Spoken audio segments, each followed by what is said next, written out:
So as we all are taught in school that there is a freedom of religion in the United States of America, that there's not supposed to be an established church. So the idea there is that the Catholic Church, the Baptist Church, the Lutheran Church, you pick it, is not the official church of the United States, like how the Church of England was the official church of England. But I would say to you that the United States does actually have an established church. So this last weekend, of course, they had a pride event at the White House where they flew a pride flag as high as the American flag, which is actually a violation of flag code, if you know that. And up across the country, they are having these events everywhere. So I'm from Pennsylvania. Some of you may know that.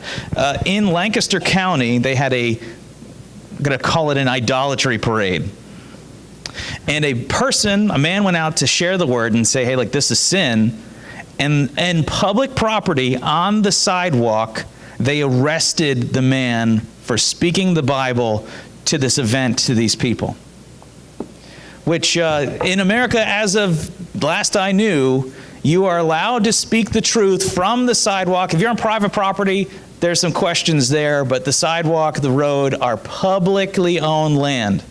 And so this man came up, he had a placard that said, "Go and sin no more."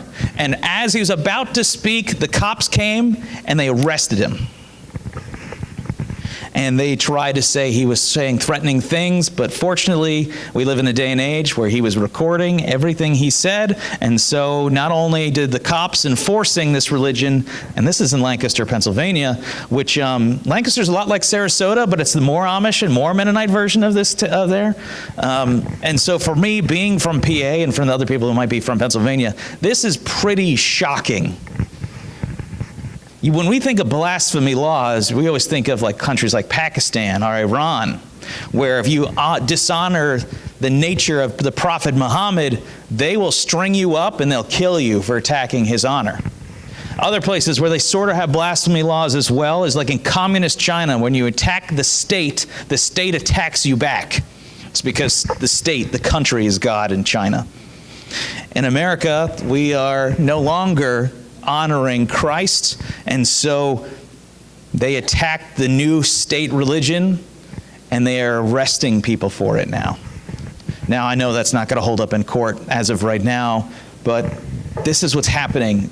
Openly Christian talk in our country, people are starting, and various states probably will start criminalizing what we're saying here. So blasphemy is a very real thing. It's not whose God, it's not which God, it's whose. And so in the case where we are in this land right now, it's not Christ. It is something else. And that is always the case. It's not whether you'll have a God, but whose God you're going to worship. There is no neutrality. It's Christ or Antichrist are the only options the Bible gives us. And at least from what I'm watching, our culture is picking Antichrist.